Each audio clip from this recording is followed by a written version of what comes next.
entretiens du marquis, bonjour à tous. Carnage à Carnac, scandale Braun-Pivet-Schiappa, les dépenses somptuaires de Macron. La Macronie en panique? Oui, c'est la question que se posent certains éditorialistes. Nous essaierons de répondre à cette question en vous présentant les pièces du dossier.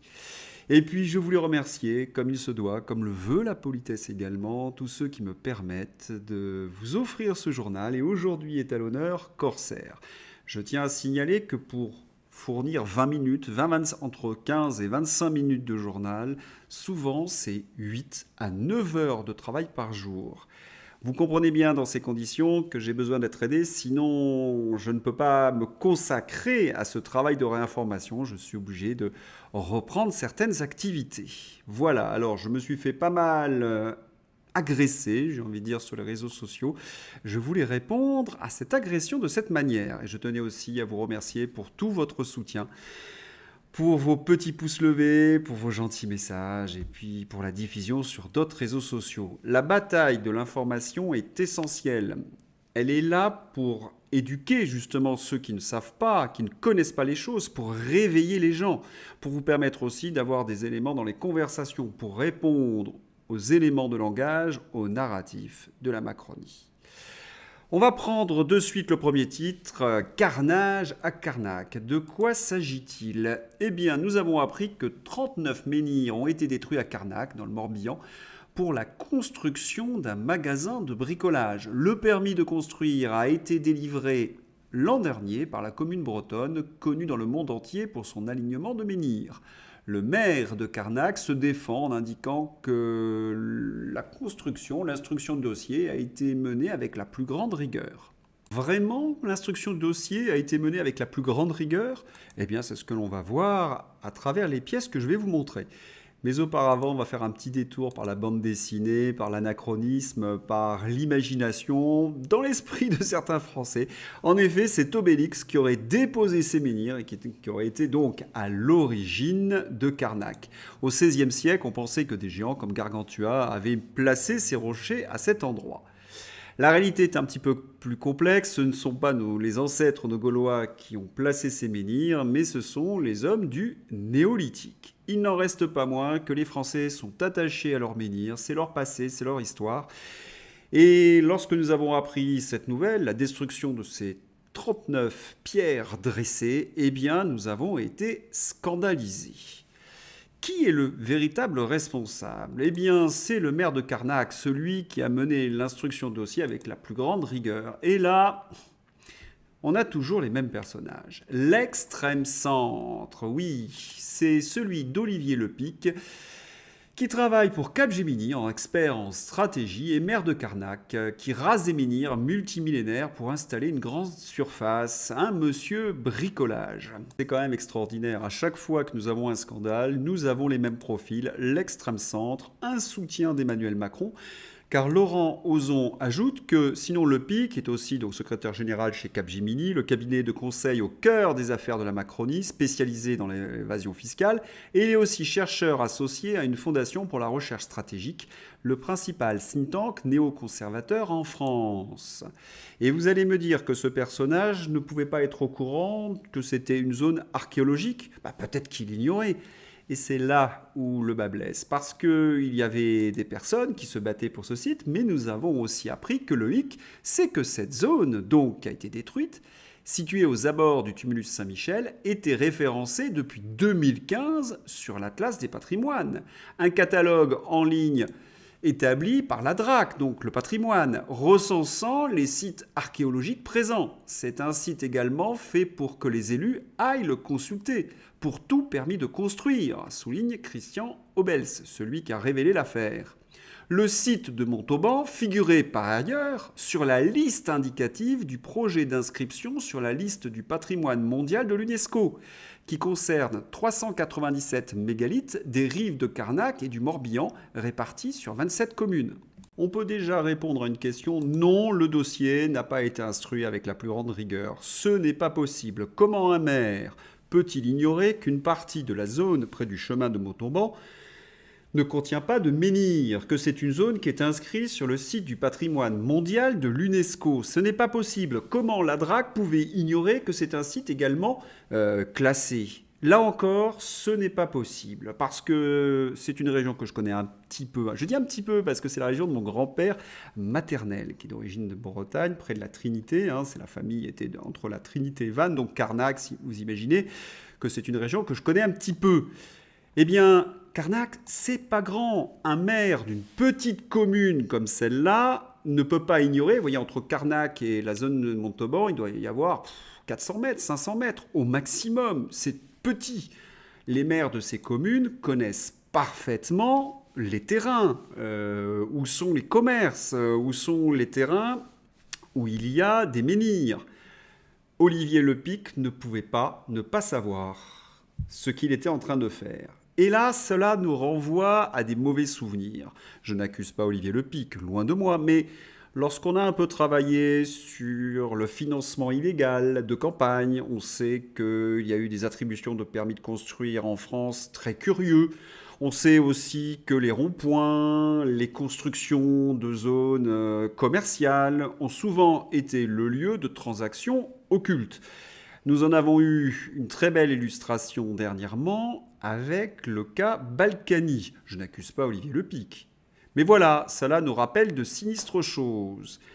Nous avons une petite ville où on a détruit un site archéologique qui devait être classé au monument historique de l'UNESCO et le maire n'était pas au courant. Allez, je vais vous faire plaisir, je vais dire la phrase que vous attendez tous, mais de qui se moque-t-il? Puisqu'on parle de gens qui se moquent des Français, eh bien, de suite, on va aller avec Yael Braun-Pivet. En effet, elle va prononcer, alors c'est déjà fait, elle a prononcé l'irrecevabilité des amendements d'abrogation de la retraite à 64 ans.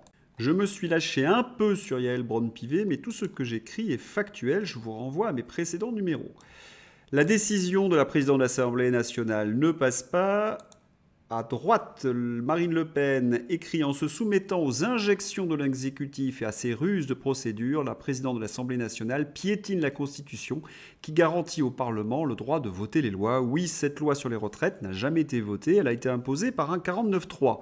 Et Yael Braun-Pivet, dans une affirmation absolument étonnante, il n'y aura pas d'abrogation de la réforme. Ce n'est pas elle qui décide, normalement, ce sont les députés. Et elle ose ajouter, c'est contraire à l'esprit de notre Constitution. Inversion accusatoire. Je tiens à rappeler, d'ailleurs si on est passé à droite, nous allons maintenant la France Insoumise, parce que Éric Coquerel est le président de la Commission des finances. La loi qui devait passer, qui devait être votée, devait abroger cette réforme des retraites. Elle était passée donc en commission des finances, c'était ce fameux article 1 dont je vous ai parlé hier.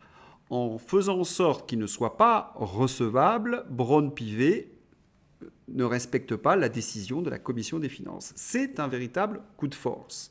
Et comme je le dis en titre, pour arriver à ce genre de coup de force, à ce genre de vice de procédure, il faut vraiment être au bout du bout. Il faut être en panique parce que tout le monde s'aperçoit que c'est bien un coup de force.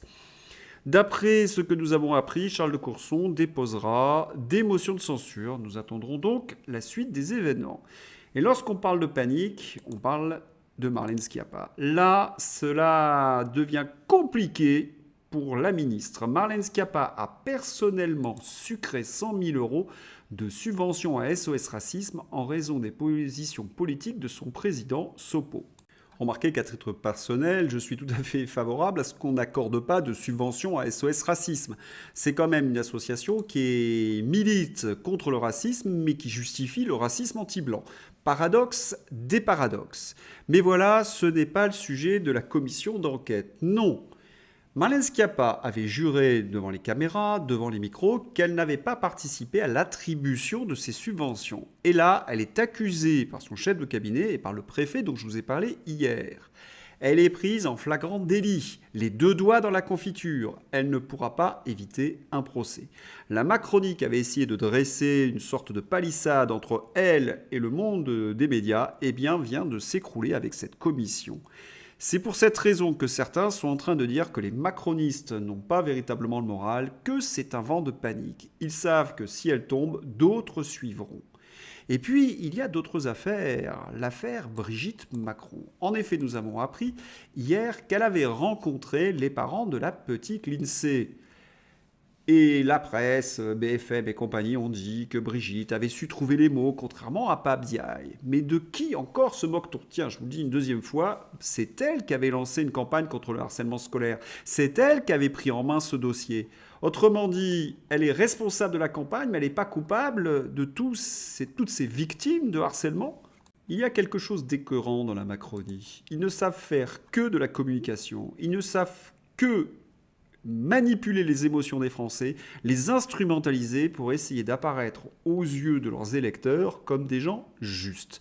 Mais quelles sont les actions qu'ils ont prises contre le harcèlement? Il n'y en a pas, ce n'est que de la communication.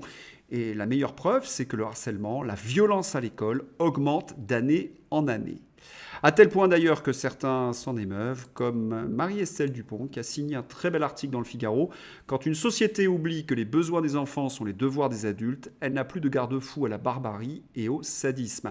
Une société qui ne protège pas ses enfants est une société malade. C'est une société où les adultes sont eux-mêmes trop immatures pour assumer leurs responsabilités comme il se doit. Les besoins des enfants sont nos devoirs. Et que fait l'école? Eh bien, elle fait en sorte que ceux qui sont déviants soient à l'intérieur des écoles, qu'on leur permette de s'épanouir au détriment des plus faibles. Et cette école n'instruit plus, elle ne forme plus. Ah, je sais ce que vous êtes en train de me dire. Oui, mais c'est Marie-Estelle Dupont, elle est avec Blachier, blablabla, blablabla. Eh bien, on va le regarder, Blachier. Il n'a pas une très belle mine. Il y a peut-être une raison, c'est que Marie-Estelle Dupont, elle s'est fendue d'un tweet un peu rageur en disant « Cessez de m'embêter avec Martin Blachier, nous ne sommes plus ensemble depuis décembre 2022. » Dont acte, ne cessez donc d'embêter Marie-Estelle. Voilà. Et puis, nous venons aussi d'apprendre que le président de la République, eh bien, des dépenses de communication somptuaires. Et Alain Houpert, ces deux quinquennats n'auront été que scandale et communication. Le fruit d'un président sans aucune expérience, ni de la politique, ni du rapport humain. 2 mandats ont saccagé la France pour des décennies. Nous connaissons Emmanuel Macron, il aime dépenser pour sa communication personnelle des sommes pharaoniques. Et là, par exemple, à l'intérieur de l'article, je vous donne quelques dépenses. 700 000 € pour éclairer la Tour Eiffel, 1,2 million d'euros dépensés pour des objets promotionnels et cadeaux protocolaires destinés à un public très varié. Et on reconnaît la liste, ce sont toujours les mêmes, ministres, collaborateurs, hauts fonctionnaires, journalistes. Voilà, on dépense de l'argent, de l'argent. Mais si on se souvient bien, la présidence d'Emmanuel Macron a eu lieu au premier semestre 2022 pendant la campagne électorale. C'est-à-dire qu'une partie de cet argent a servi à la campagne électorale puisque ça lui revenait en tant que président de la République et celui qui présidait l'Union européenne. Voilà. Comme d'habitude, à chaque fois qu'il y a une campagne électorale, Emmanuel Macron dépense l'argent des Français à son service. La commission électorale devrait s'interroger sur l'emploi de cet argent. Nous allons maintenant ouvrir la page Ukraine. Alors, pas mal d'informations depuis que le barrage a sauté. Je n'avais pas traité exactement qui est à l'origine, mais j'ai été surpris en regardant LCU. Voilà qu'il n'hésite pas à écrire « Guerre en Ukraine, Poutine qualifie la destruction de barrages de Kakhovka d'acte barbare des Ukrainiens ». LCU qui cite le président de la Russie, Vladimir Poutine, c'est suffisamment rare pour être souligné, d'autant plus qu'il n'y a pas de qualificatif dévalorisant à l'égard du président russe. Là, ils font des efforts. Qu'est-ce que cela traduit? Bien, une sorte de changement de narratif. Petit à petit, des choses se mettent en place. Tucker Carlson, hier, s'est moqué d'une partie de la presse aux ordres, de la presse mainstream, qui s'est précipitée justement pour accuser la Russie. Il a ridiculisé leur position. Et surtout, on rappelle, pour ceux qui auraient peut-être oublié, que c'est le Washington Post qui n'avait pas hésité à écrire « Barrage, précipitation médiatico-politique délirante pour accuser la Russie », alors que tous les précédents sabotages impliquaient l'OTAN ou Zelensky, et que dans des articles de presse passés, l'Ukraine évoquait cette piste. Même les diplomaties sont plus prudentes, c'est ce que je vous avais dit hier. D'autant que des preuves commencent à s'amasser, et notamment celle-là, qui est peut-être la preuve la plus éclatante, qui nous est donné par Michel Jean-Dominique. Le légendaire Kim.com a présenté peut-être la principale preuve que les Ukrainiens sont responsables de la démolition, alors il faut évidemment utiliser le conditionnel, de la centrale hydroélectrique de Kakhovka. Il a partagé sur son compte Twitter les données du service satellite français qui montrent que l'Ukraine a artificiellement augmenté le niveau de l'eau dans le réservoir jusqu'au niveau le plus élevé de ces 8 dernières années. Voilà. C'est ce que je vous ai expliqué dans les précédents numéros. La contre-offensive se passe très mal pour le côté ukrainien. Il faut détourner une fois de plus le regard. Et nous avons l'appel pitoyable de Zelensky. Barrage détruit en Ukraine. Zelensky se dit choqué par l'absence d'aide internationale. Il y a peut-être une lassitude vis-à-vis de ce personnage qui, comme Macron, n'est capable que de communication, ou alors, lorsqu'il donne des ordres, ils ne sont pas très glorieux. Et là, j'avoue que j'ai été surpris. Vous voyez ce que je trouve dans le Figaro. Michel Goya et Jean Lopez, les Ukrainiens ne doivent pas espérer un effondrement russe. Oui, vous ne rêvez pas, le Goyafi explique que les Ukrainiens ne doivent pas espérer un effondrement russe. Mais c'est Michel Goya qui nous expliquait que les Russes n'avaient plus de munitions, qu'ils n'avaient plus de puces pour leurs missiles, etc., qu'ils ne seraient pas capables de mener une guerre longue. Quel retournement de veste et quel indice surtout que le vent a tourné sur les chaînes de télé. Alors certains pourraient me rétorquer, oui mais sur LCI de temps en temps ils continuent de dire un peu n'importe quoi. C'est vrai, Régis Le Sommier encore les a repris. On a franchi une étape, des gens qui n'ont jamais été journalistes insultent le Washington Post parce que son enquête sur la responsabilité ukrainienne dans l'affaire Nord Stream ne va pas dans leur sens. Cette chaîne LCI devrait passer dans la catégorie comédie. LCI s'en prend à l'article du Washington Post sur la participation des Ukrainiens au sabotage de Nord Stream. Pujadas explique que je sens bien que sur le plateau, tout le monde est persuadé de la responsabilité russe. Pierre Servant qui accuse presque le Washington Post de complotisme. Alors, on ne les changera pas, ces gens-là, mais on les sent mal à l'aise. Pour arriver à insulter le Washington Post, les accuser de complotisme, c'est qu'ils sont, j'ai presque envie de dire, sans faire de mauvais jeu de mots, sous l'eau, sous le barrage de Kakhovka. Et dans la presse américaine, en tout cas la presse américaine ne va pas améliorer sa réputation auprès de Pierre Servant et Pujadas, parce que voilà ce qui est écrit. Le New York Times reconnaît qu'il y a des symboles nazis sur le front ukrainien. Donc les journalistes ont encore caché ce fait en le décrivant comme un mensonge des poutinolâtres. Cet article est très important, parce qu'aux États-Unis, on ne plaisante pas avec ces choses-là.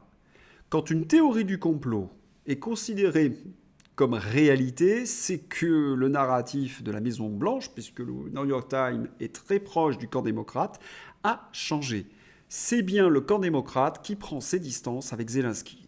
Il suffit d'ailleurs de voir Zelensky pleurnicher à la télévision pour s'en assurer. Ça ne veut pas dire que le camp de la guerre ne va pas essayer de tenter un coup, mais là, Zelensky n'a plus trop la côte. Et puis certains affirment aussi autre chose, le documentaire de Mel Gibson. Alors je ne l'ai pas vu, il est au sujet de la petite enfance, et manifestement il y aurait des révélations très importantes au sujet de l'Ukraine. Est-ce que c'est pour cette raison que certains hauts fonctionnaires sont en train de prendre leur distance ? Ça, je n'en sais rien et je ne peux pas l'affirmer. D'autant plus qu'Elon Musk nous remet une petite couche. Nous sommes concernés. En effet, Instagram n'hésite pas à donner des liaisons pour aller vers la petite enfance. Vous comprenez ce que je veux dire ? J'essaie d'éviter parfois la censure. Voilà, des affaires très importantes. Ce sont des dossiers que nous suivrons sur cette chaîne. Nous attendons d'autres éclaircissements. Mais le documentaire de Mel Gibson est surveillé. J'espère qu'il pourra franchir le cap de la censure. Allez, on va finir sur une note plus humoristique avec Mike. Le dernier film des pro-injections Isabelle Mergo et Josiane Balasco, dont le budget est de 6 millions d'euros, fait aujourd'hui, pour ce jour de sa sortie, donc mercredi, hier, 144 entrées. Va-t-on continuer encore longtemps à donner des millions d'euros d'argent public à des gens qui enchaînent les navets ? La question que je me suis posée, c'est... Est-ce que Mike n'a pas été un peu trop dur ? Alors je suis allé voir ce film, cela signifie des mains en or et j'ai regardé la bande-annonce.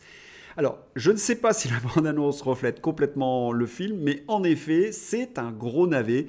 C'est dommage parce que j'aime beaucoup Lambert Wilson. Il a joué dans Des Hommes et des Dieux. C'est un merveilleux acteur. Je l'ai vu aussi sur scène, au théâtre. Vraiment un grand acteur. Mais Josiane Balasco, comme le rappelle Mike, on a quelques difficultés avec elle désormais. Alors, que raconte le film? Un académicien, Lambert Wilson, a des problèmes de dos. J'ai l'impression que son épouse, jouée par Sylvie Testu, le bourre de médicaments qui ne fonctionnent pas. Et Josiane Balasco, en guérisseuse, lui enlève son mal de dos et va naître une histoire d'amour. C'est les quelques scènes que j'ai vues étaient consternantes. Pourquoi Lambert Wilson est allé dans ce navet? Quant à Josiane Balasco, elle voudrait faire oublier ses positions contre les non-vaccinés en préconisant les médecines douces. Il y a quelque chose de pas net là-dedans. En tous les cas, c'est un navet et les Français ne se sont pas trompés. Voilà, si vous avez aimé cet entretien, n'hésitez pas à le soutenir, à le diffuser sur nos réseaux sociaux. Et puis, je vous souhaite un bon jeudi. À demain. Au revoir.